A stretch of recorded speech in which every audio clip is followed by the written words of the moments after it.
अस्सलाम वालेकुम दोस्तों, पापनगर जी न्यू अपडेट सां गॾु हाज़िर थी चुका आहियूं। इन खां पहिरीं असां चैनल ते न्यू आहे त सब्सक्राइब करे हाल ते क्लिक कंदा दोस्तों। तो बिना देर त पंहिंजी अपडेट जे तरफ़ तव्हांखे इंतज़ार तो कोन था करायूं दोस्तों।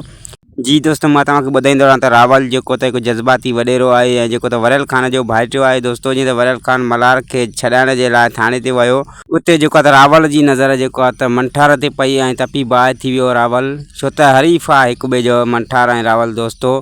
ऐं हुते त मल्हार बि मौजूदु हुयो ऐं मल्हार जेको चयो त माना मंठार रुॻो आज़ादु थिए ऐं मां बि हिन जेल मां आज़ादु थियां त मंठार सां जेको आहे त ॿ हथ ज़रूरु थींदा।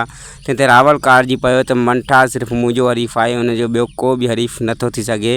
उन ते जेको आहे त मल्हार चयो त जेकॾहिं मां ॿाहिरि निकितुसि ऐं मंठार ॿाहिरि अची वियो ऐं मुंहिंजे वर चढ़ी वियो त मां हुनखे न छॾींदुमि।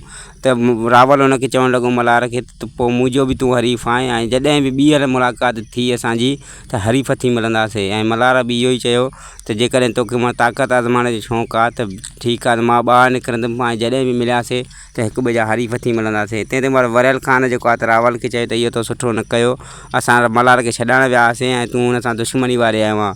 तंहिं ते रावल चयो त जेकॾहिं मंठार जो को बि दुश्मन आहे त उहो सिर्फ़ु मां आहियां। त हू कीअं थो सॾाए त मां बि मंठार जो दुश्मन आहियां। मंठार खे मारण वारा हथ ई मुंहिंजा ई थी सघनि था, ॿियो कंहिंजा बि न। जेकॾहिं ॿियो को मंठार खे मारींदो त मां उनखे मारींदुमि, रावल चयो पंहिंजे चाचे वरियल ख़ान खे दोस्तों।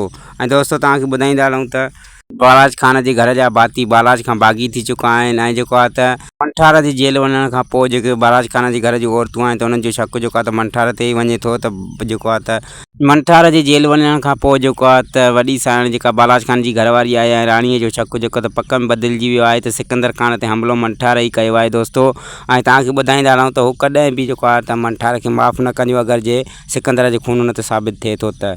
जी दोस्तों, त वरी मिलंदासीं नेक्स्ट अपडेट सां गॾु। ख़ुदा हाफ़िज़।